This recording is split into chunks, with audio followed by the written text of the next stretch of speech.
What's going on, everyone? Jeremy here from The Quartering, and a major twist in the Minnesota monster case that actually looks like perhaps the father of the lunatic that went into that Catholic church that day is the one that we need to be looking at, not the mother who originally fled and was not cooperating with police.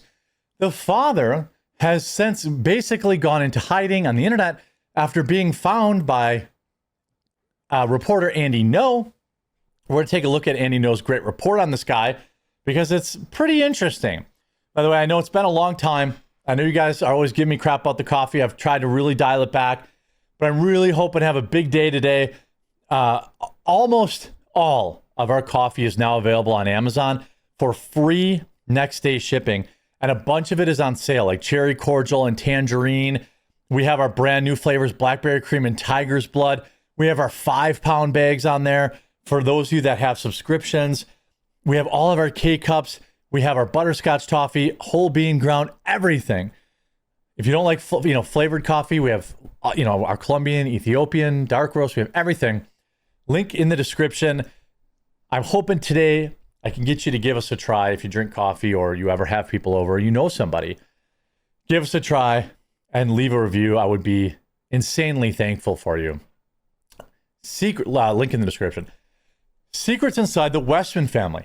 Has Mary Westman been wrongly vilified? Interesting. Mary Grace Westman has been demonized for her son's transition and subsequent attack, but new information reveals the public may have gotten it wrong. And hey, look, I don't always get it right, and that's why I made sure I was done for the day. I just finished my live stream. I saw this, and I was just about to get out and start grilling, but got to make things right if you mess up or if there's more information. And so please do share this video around just as much as any other ones too. I spoke to somebody who knows the family, the Minneapolis trans radical. According to the source, it was James Allen Westman, not Mary Grace Westman, who was the most affirming of Robert's gender dysphoria. Jim is very liberal, as I saw on his social media before he deleted it. Before and after the divorce, the couple's 5 children allegedly took to him for affirmation on choices their mother wouldn't support. So it sounds like the mom was actually based? I don't know. Mary Grace was very conservative and Jim was not. She had been involved in pro-life activism and had given birth to many children. Because of this dynamic, the kids always went behind Mary Grace's back to Jim for approval of doing things she didn't approve of. You see him, Jim Westman, triple guilty day. That's a reference, I assume, to Trump, or maybe, I'm not really sure. This is Derek Chauvin. He celebrated the conviction of Derek Chauvin. Okay. In the aftermath of the Annunciation Catholic Church incident last Wednesday, Miss Westman, 67, had been ruthlessly vilified by mobs on social media because her signature appeared on the court document that allowed Robert to legally transition as a minor. But this source believes Miss Westman was under immense pressure from professionals, doctors, and family. Well, we all know how the doctors push this, right? What do they say? Do you want a trans son or a dead one? That's a choice that they would use to bully parents into a lifetime of prescription drugs and life-altering surgeries. Anyway, but this source believes Miss Westman was all warning her that unless she signed, her son would take his own life. This threat is a familiar line from mainstream trans groups, a transition or passing away. The online mob rage against Miss Westman grew as Minneapolis police said she wasn't returning contact with them from her home in Naples. She also retained a criminal defense lawyer, but it's not unusual for someone to not speak to law enforcement without retaining counsel. Her Florida home was visited by the FBI after the incident, but no one appeared to be there. According to local media, she was reportedly already on her way back to Minnesota to be with her children. Mr. Westman lives in Minneapolis and is a geographic information systems application developer for tech company Esri. The company is a world leader in developing software for digital maps. According to the source, the Westmans' divorce due to values misalignment, well, it sure sounds like that was the case, regarding child rearing. Miss Westman was very much a traditionalist. She had 6 children in her life, the first of whom a baby girl was given up for adoption when she was young. Mr. Westman worked in tech and was not religious or conservative. After the divorce, the father kept the family home in Hastings, Minnesota. He later took on a new partner. Miss Westman relocated to a small condo in Eagan, Minnesota before moving to Florida in 2022.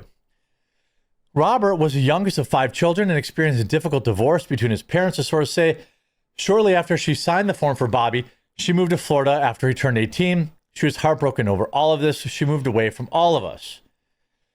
The source added, Mary Grace did not share with us that she signed the identity change paper for Bobby. She probably would not have been able to face us, but we would have still loved and accepted her decision, knowing that her back was against the wall. The monster himself admitted in his manifesto that his mom was not supportive of his transition, and he resented her for it. I remember one day she said something like, in the future, we'll look back and feel ridiculous about who you feel like you are inside. You will regret this. The shooter wrote in his manifesto. He also confessed that he had come to realize he had been brainwashed into becoming trans. Also, I would also say he admitted that she was right. But by then, he wrote, it was too late to go back. Gender and weed effed up my head. I wish I'd never tried experimenting with either. For him, detransitioning would have meant admitting defeat, and he worried that this would thwart his terrible plans. His chilling conclusion, death before detransition. I mean, this is not uncommon. You know, I think that people do find themselves in a situation where they feel like they're in too deep and that they, they don't know how to get out of it. By the way, the count has increased. We'll get to that in a second. Here's some interesting thing. James Westman, ERSI, he had, this looks like a Facebook or a Twitter account, I don't know. Afterwards, he has deleted it and they blocked people's profiles. So it looks like his dad has now started to shut down social media, which part of me thinks, okay, well, that's not that crazy, right? Like the dude probably has all sorts of people like harassing him and saying, we don't know the total, the full story of it, but like she wanted legal representation before making comments to law enforcement. I actually think that's good. Just look what they did to Daniel Penny. Look what they did to Daniel Penny. They pretended they were his friend, and then they tried to ruin his life and put him in prison for life. This poor woman, she's much of a victim as the kids are. Almost impossible to stop the transition once the kid and another adult are bullying you into it. Two things can be true. The father is a weak man who enabled his son's delusions, and the mother betrayed her Catholic faith by applying for the name change.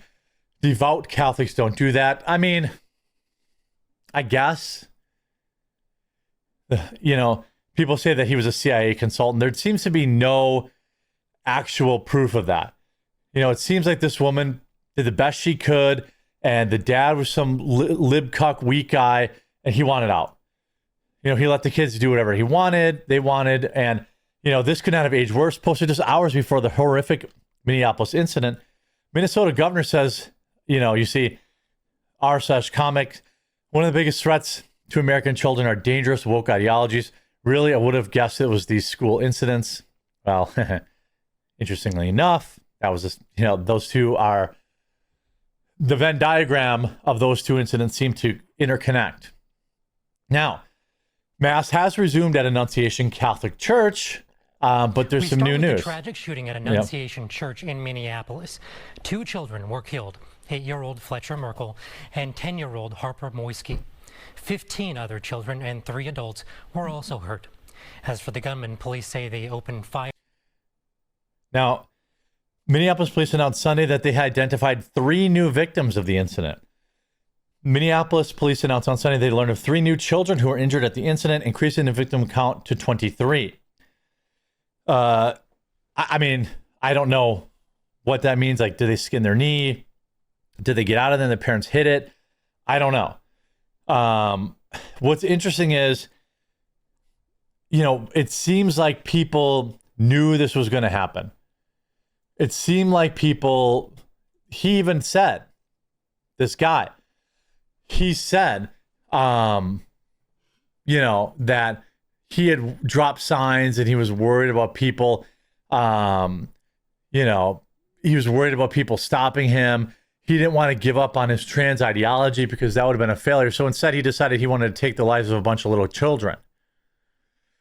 Anybody who says that these, that the trans ideology wasn't part of this is just gaslighting and lying. This kid got indoctrinated. That indoctrination was, you know, reinforced by his father and society. And then you have people like Rosie O'Donnell actually apologizing. Listen to this. Hi, everybody. It's Rosie O'Donnell, star of the Flintstones. Listen. From 100 years ago. I have a cold sore. I know. Happens. Get run down, you know. Anyway. The herp. I know a lot of you were very upset about the video I made before I went away for a few days. I didn't go online and haven't seen them till today. But you are right. I did not do my due diligence before I made that emotional statement.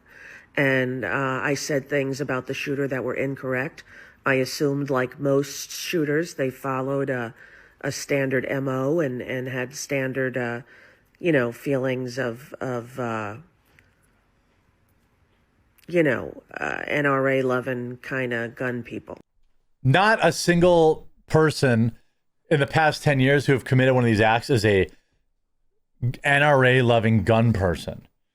They're trans people. Like the last 9 out of 10 were trans people. So, you know, she went online and said, oh, it's a Trump supporter. It's MAGA. Well, some things do get, I apologized. There's more information. I brought it out, and even Rosie O'Donnell can too. So I hope you're informed by this video. I hope you'll try out some of my delicious coffee. It's all available on Amazon, free next day shipping. Pick up the cherry cordial and tangerine before they're gone, and make sure you get the tiger's blood and blackberry cream, or a blueberry cobbler, or strawberries and cream, or our Colombian roast. We've got everything. Everything all those big coffee companies have, we have it available for you, but we need you and we need your support. I hope you'll check it out, and we'll talk to you again real soon.